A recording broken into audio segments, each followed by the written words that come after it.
welcome back to 843 TV. And now I have Eric Skipper. I want to make sure I get this right. It's a long title. Provost and Executive Vice Chancellor for Academic Affairs at the South Carolina Bluffton, Beaufort, Hilton Head campuses. That's right, of University of South Carolina, Beaufort, correct. Well, nice to meet you.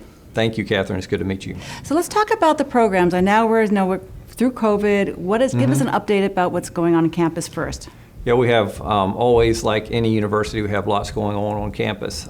With regards to our program, we're always looking at what our new needs are in the region, what the workforce demands are, and applying that to what programs we come out with. And so this fall we started with the marine biology program.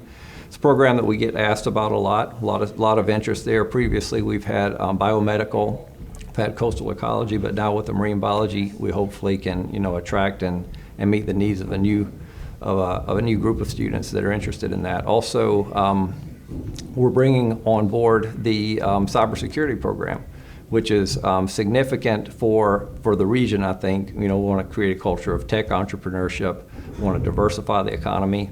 The Beaufort County Economic Development Corporation is a big part of this, and so we've been part of a $1.3 million grant from the Department of Defense with this consortium of public and private partners, including the Economic Development Corporation, the Beaufort Digital Corridor, where we're sitting today, Technical College of Lowcountry, which is a valuable partner of us. And so it's a great opportunity for us to bring the university into the robustness of a data-driven and technology-driven enterprise, which is the economy now. And also our MED, I don't want to leave that out. Our MED in literacy, which is for regional. We did a survey for regional teachers and see what their interests are a couple of years ago. Huge interest in that. We already have 30 students enrolled. That program starts in the summer, and so we're looking forward to that. Well, that's wonderful. Let's step back because that was a lot of information. I love the fact that you're working with the technical school and university, and you're also with the EDC. Right. The EDC is bringing businesses to our community, so it helps out knowing that there is an employee base here to facilitate what they need. So that's number one, and you are working together. I mean, as their different job positions are available, the students here have a skill set to stay local. I mean, I think a lot of the businesses like this, the kids would like to stay local, but unfortunately at times, before all this is going on, they couldn't. So everybody's putting a huge initiative together. That's correct, yeah. Let's talk about the differences, though. I know you're a four-year school with the technical school. Is the technical school a bit of a feeder to your four-year program, or how does that all relate? Yeah, the technical college is a valuable partner of ours. They, the vocations and the skills that are oriented towards the region. We're both reflections of the region in that we try and have programs that align with the region. They are a feeder institution to us. We have a number of MOUs, memoranda of understandings, largely across our professional programs with TCL. That would include education, hospitality management, business, the health professions, in particular nursing. So they're great partners. We have a great means of segue from one to the other, and we work robustly and symbiotically with them. Great colleagues. Well, tell us, you have 3 campuses. Does each campus have a different sort of academic program? So could you tell us a little bit more about that? That's correct. Our Bluffton campus, which I believe moved over around 2004, a beautiful modern campus that has most of our academic programs are there. Very picturesque campus. I'll add that each of our campuses is very picturesque and scenic in its own way. The Beaufort campus, largely Center of the Arts, it fills that need here in this region. Also, it will be the home of our cybersecurity program. Marine biology is currently here. The history program moved over here. We have a studio art program here, so we have lots of great options for students here. Also built residence halls here recently, so have increased the, fulfilling the needs of students on this campus.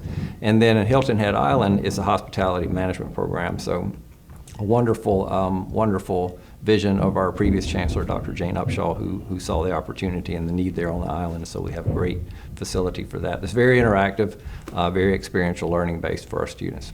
So tell me about the students. Where are they local, coming from far destinations? Tell us about that student body. Well, if you look around the Lowcountry, you're going to see a lot of people from Ohio and New Jersey, New York, and you tend to see some of that too on our campus. Largely we serve our region, and then after that we serve the state of South Carolina. You sort of think of the big pockets of Fort Mill, Charleston, Greenville, Columbia. And then largely regional. I'm very proud that many of our high achieving students are students right here from the Lowcountry and from our service region. Do you have student housing for kids who are coming from a destination? Absolutely, we do. So we have housing for about 900 students on our Bluffton campus. We have housing for almost 200 students here on the Beaufort campus. So yeah, absolutely. When they come from that far away, they have to have a place to stay. That it's the value of, you and I spoke before this, value of living on campus and what that experience can be for students. So it's very important that we have that for students.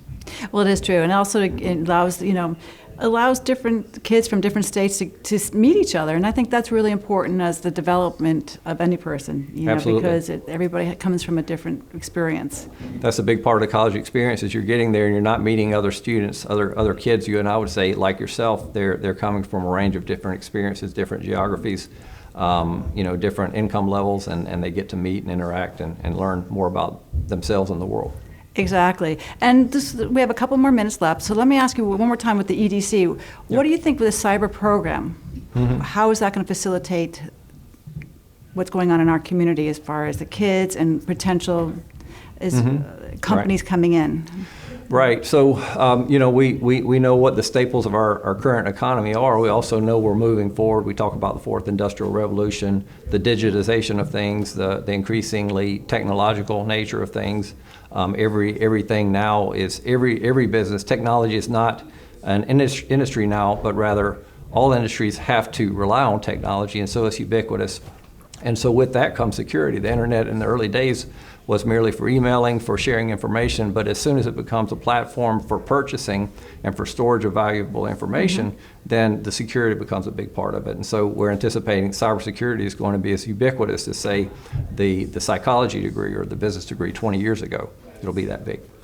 I mean, Eric, thank you. I mean, I could talk to you for another half an hour, but I have to stop. But I want to thank you for joining me and wish you lots of success with all these new programs. Thank you, Kathryn. It's a pleasure being with you guys. And we'll be right back with more WHHI-TV. JOToole is next.